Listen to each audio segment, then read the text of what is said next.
Ce n'est pas sa petite amie décédée qui lui envoie des messages. Le 7 août 2012, Émilie, la petite amie de Nathan, décède dans un accident de voiture. C'est un ami. Le 4 septembre 2013, Nathan reçoit un message venant du compte Facebook d'Émilie resté ouvert. Seul Nathan et la mère d'Émilie ont le code d'accès. Nathan pense qu'il s'agit de la mère d'Émilie qui s'est trompée de compte, mais elle lui répond qu'elle ne s'est pas connectée depuis la mort de sa fille. Il se dit que c'est un ami qui lui fait une blague.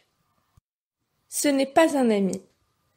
Nathan reçoit à nouveau un message, mais le texte est tapé en reprenant d'anciens messages qu'Émilie lui avait envoyés quand elle était vivante. La phrase du message vient d'une discussion entre Émilie et lui pour planifier un futur voyage autour du monde. Un démon ne peut pas créer une nouvelle conversation, puisque ses options sur le monde matériel peuvent être limitées. Ça expliquerait pourquoi il reprendrait des mots, des phrases et des lettres des anciennes conversations entre Nathan et Émilie pour pouvoir créer une conversation. Un usurpateur aurait pu prendre connaissance du futur voyage en lisant leurs anciennes conversations, et Émilie aurait pu en parler à sa mère de son vivant. Ce n'est pas un usurpateur.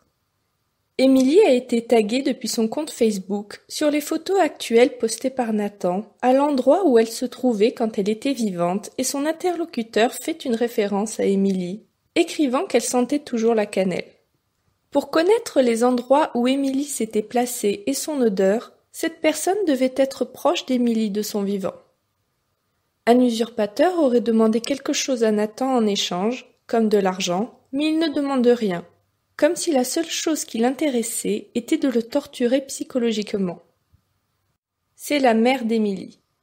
Nathan découvre que la seule connexion au compte d'Émilie qui ne vient pas de lui provient de l'ordinateur de la mère d'Émilie.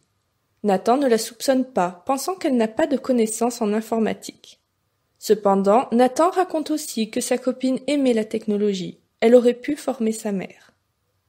Nathan reçoit un message formulé avec des phrases d'anciennes conversations contenant des niveaux, comme si Émilie descendait avec un ascenseur vers l'enfer, tout en réutilisant une phrase tapée de son vivant pour lui faire comprendre qu'il fait vraiment très froid là où elle se trouve.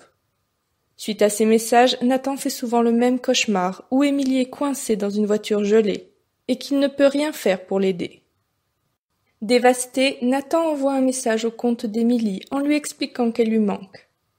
La réponse viendra d'une des phrases qu'elle avait utilisées auparavant, lui demandant de la laisser marcher. Sachant qu'Émilie est morte avec les jambes sectionnées lors de son accident, cette réponse avait pour seul but de torturer volontairement Nathan. Il transforme le compte d'Émilie en compte commémoratif. Grâce à cette fonction, plus personne ne peut se connecter à ce compte. Par conséquent, il n'est plus possible d'envoyer de messages. Ce n'est pas la mère d'Émilie. 2 mois plus tard, Nathan reçoit plusieurs messages.